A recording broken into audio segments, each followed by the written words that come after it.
안녕하세요. 노블리 이관수 노무사입니다.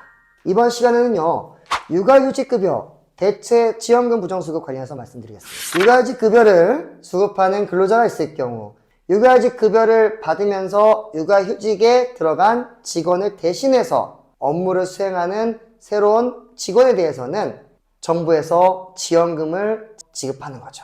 근데 문제는요, 육아휴직급여를 부정수급, 즉 정상적인 상황이 아니고 위장 허위 취업이나 아는 가족, 지인을 등록해서 문제가 됐을 때는 육아휴직 대체 지원금도 여러분들 부정수급에 해당한다는 사실 알고 계셨나요? 즉 정상적인 육아휴직 급여를 수령하지 않고서 그에 따른 육아휴직 대체 지원금을 사업주가 받게 되면 행정적으로는 받은 원금 플러스 2배 또는 5배 추징금이 나오고요. 형사적으로는 고용보험법 위반죄로 동일하게 검찰 송치가 된다는 겁니다. 따라서 사업주 여러분들도 육아휴직 급여가 아닌 대체 지원금에 대한 부정수급으로 조사를 받고요. 그 조사를 통해서 행정적인 처분과 형사처분이 결정되게 되죠. 저는 관련 사건들을 진짜 100건 이상 수행했던 것 같아요. 왜냐하면 육아휴직 급여에 대한 부정수급과 맞물려서 사업체에 대한 지원금도 같이 조사를 하거든요. 아마 이 영상을 시청하시는 사업주분들도 우리 사업장에서 공문을 통해 육아휴직 급여 등의 문제가 있었고 그로 인해서 파생되는 다른 지원금에 대해서 알아보실 것 같아요. 반드시 최소화하기 노력을 하셔야 돼요. 최소화를 위한 노력을 해서 검찰 송치까지는 기정사실로 생각하시고 어떻게 소명자료를 내가 제출하고 노동부 담당 수사관에게 어떤 자료를 제출해서 내 사건이 추가징수금도 낮출 수 있는지에 대한 대비를 해야 되는 거죠. 제가 말씀드렸죠? 2배 또는 5배입니다.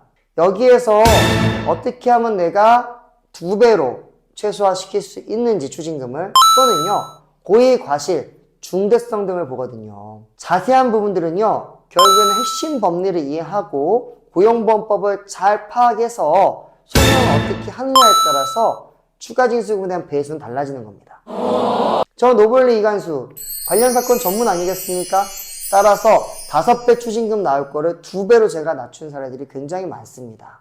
이와 같이 육아휴직급여와 맞물려서 육아휴직급여 부정수급에 따라오는 사업장에 대한 대체 근로지원금, 이 문제는요 그냥 단순하게 노동부 담당 수사관이 넘어가질 않습니다. 명확하게 해당 사건을 공문을 발송하고 적정성 조사를 하고 문제화해서 행정처분을 하게 되고 형사처분을 하게 되는 거죠.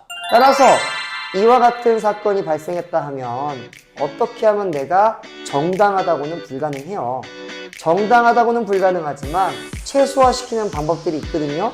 그러한 사항들을 한번 검토하고 사건 경위를 한번 파악하고 싶다 하면 노블리 이관수 노무사에게 지금 바로 한번 연락 주시면 제가 파악해서 관련된 사실관계와 사례들을 같이 공유해 드리도록 하겠습니다. 여러분, 고용보험법은요 고의와 과실에 관계없이 형사처벌을 받고 있습니다. 제가 최근에 논문도 하나 쓰고 있는데요. 학술지에 실업급여 관련된 부정수급에 있어서 과실의 경우는 좀 완화해야 되지 않느냐? 라는 의견을 내고 있어요. 아직까지 우리나라 현행법은 고의, 과실을 불문하고 즉 내가 고의성이 같지 않더라도 부정수급에 관한 형사처벌을 받고 있습니다.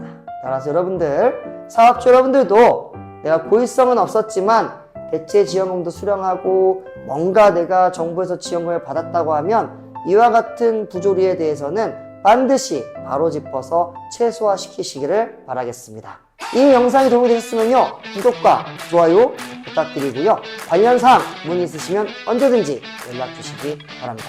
지금까지 노블리 이관수 노무사였습니다. 감사합니다.